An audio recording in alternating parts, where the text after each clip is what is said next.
രണ്ട് ദിനവൃത്താന്തം എന്ന പുസ്തകത്തിൽ നിന്നുള്ള വായന 22-ാം അധ്യായം. അഹസ്യ. അറബികളോട് കൂടി വന്ന അക്രമി സംഘം യഹോറാമിൻ്റെ മൂത്ത മക്കളെയെല്ലാം വധിച്ചതിനാൽ ജെറുസലേം നിവാസികൾ ഇളയ മകനായ അഹസ്യായെ രാജാവായി വാഴിച്ചു. അങ്ങനെ യഹോറാമിൻ്റെ മകൻ അഹസ്യ യൂദായിൽ ഭരണം നടത്തി. ഭരണമേറ്റപ്പോൾ അഹസ്യായ്ക്ക് 22 വയസ്സായിരുന്നു. അവൻ ജെറുസലേമിൽ 1 വർഷം ഭരിച്ചു. ഇസ്രായേൽ രാജാവായ ഓമ്രിയുടെ പൗത്രി അത്താലിയ ആയിരുന്നു അവൻ്റെ അമ്മ.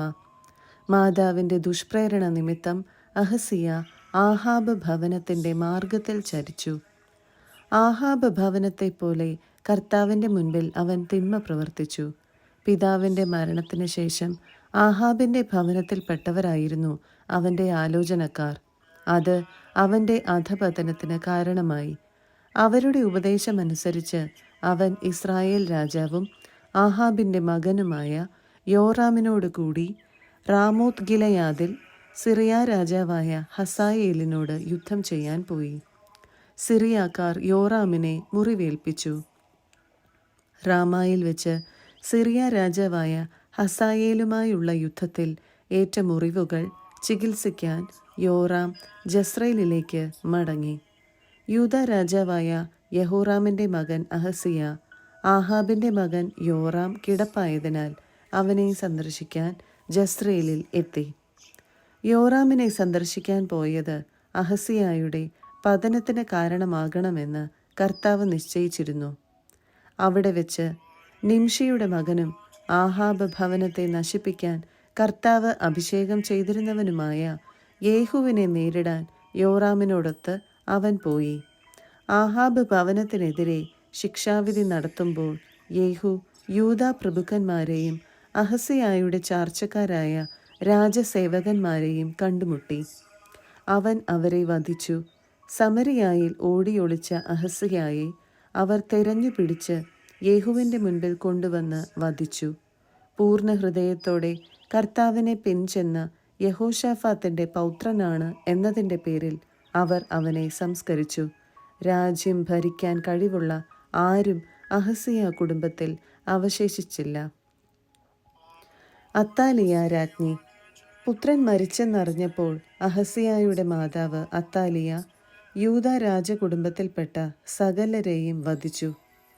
എന്നാൽ രാജകുമാരിയായ യഹോഷാബെയാത്ത് കൊല്ലപ്പെടാൻ പോകുന്ന രാജകുമാരന്മാരുടെ ഇടയിൽ നിന്ന് അഹസ്യായുടെ മകൻ യോവാശിനെ എടുത്ത് ആയയോടൊപ്പം ഒരു ശയനമുറിയിൽ ഒളിപ്പിച്ചു. യഹോറാം രാജാവിൻ്റെ മകളും അഹസ്യായുടെ സഹോദരിയും യഹോയാദാ പുരോഹിതൻ്റെ ഭാര്യയുമായ യഹോഷാബെയാത്ത് യോവാശിനെ ഒളിപ്പിച്ചതുകൊണ്ട് അത്താലിയായ്ക്ക് അവനെ വധിക്കാൻ കഴിഞ്ഞില്ല. 6 വർഷം അവൻ അവരോട് കൂടെ ദേവാലയത്തിൽ ഒളിവിൽ കഴിഞ്ഞു. ആ സമയം അത്താലിയ രാജ്യം ഭരിച്ചു. 23-ാം അധ്യായം.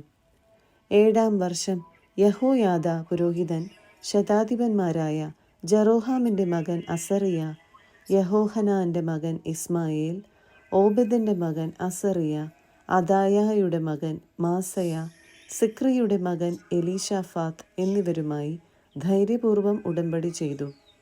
അവർ യൂദായിലെങ്ങും സഞ്ചരിച്ച് നഗരങ്ങളിൽ നിന്ന് ലേവ്യരെയും ഇസ്രായേൽ കുടുംബത്തലവന്മാരെയും ജെറുസലേമിൽ വിളിച്ചുകൂട്ടി. സമൂഹം മുഴുവൻ ദേവാലയത്തിൽ വച്ച് രാജാവുമായി ഒരു ഉടമ്പടി ചെയ്തു. യഹോയാദാ അവരോട് പറഞ്ഞു, ഇതാ രാജപുത്രൻ. ദാവീദിൻ്റെ സന്തതിയെക്കുറിച്ച് കർത്താവ് അരുളി ചെയ്തിരിക്കുന്നതുപോലെ ഇവൻ രാജാവായി വാഴട്ടെ.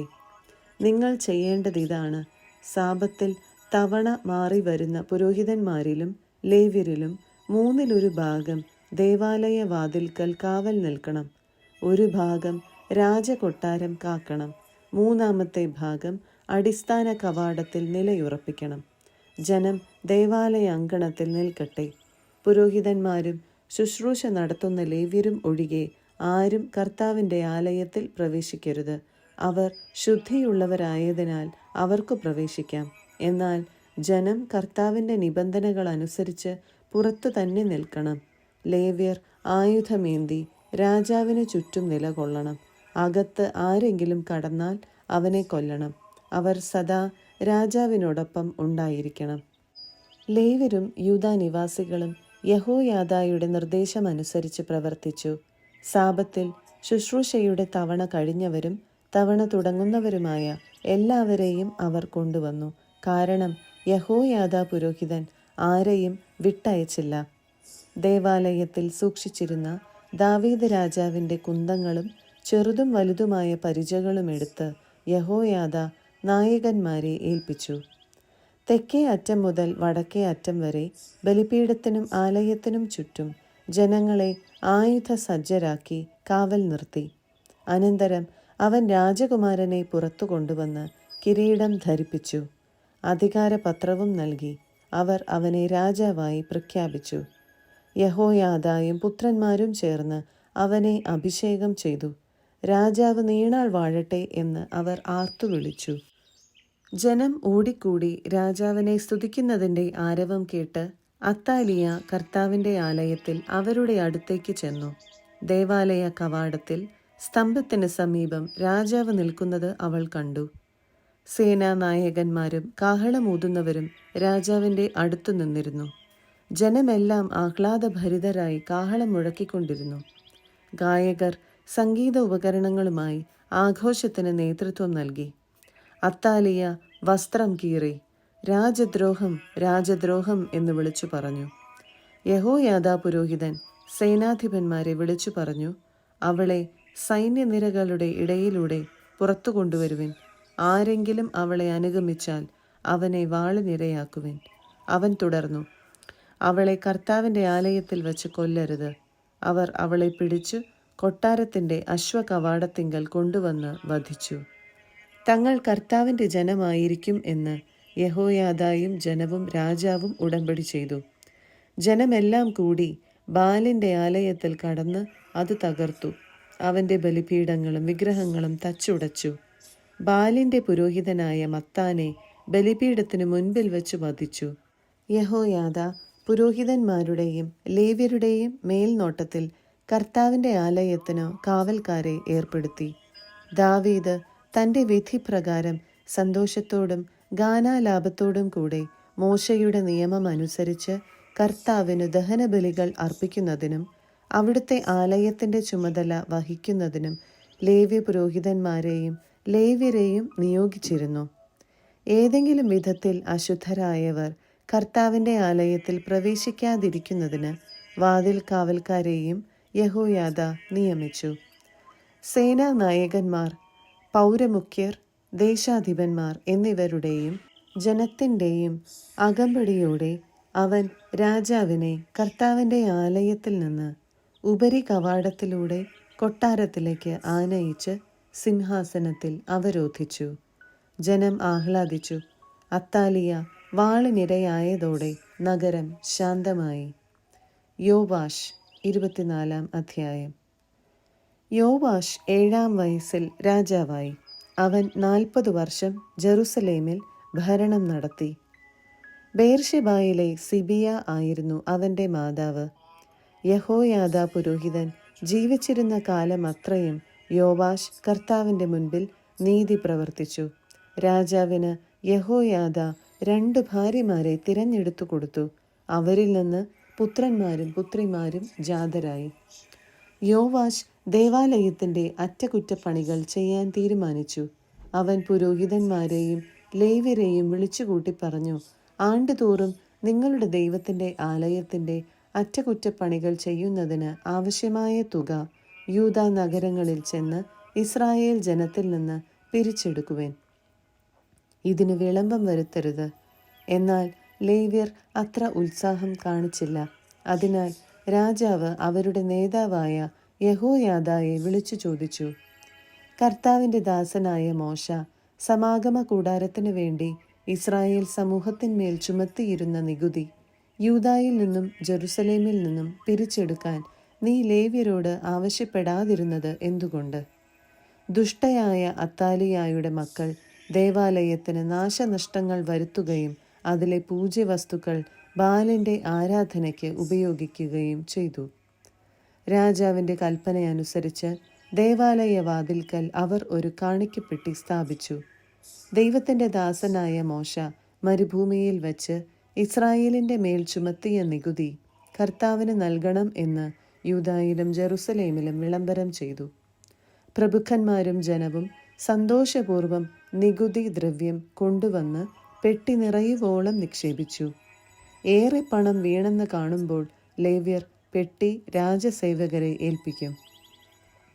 രാജാവിൻ്റെ കാര്യവിചാരകനും പ്രധാന പുരോഹിതന്റെ സേവകനും കൂടി പണമെടുത്തിട്ട് പെട്ടി പൂർവ്വസ്ഥാനത്ത് കൊണ്ടുവന്ന് വയ്ക്കും.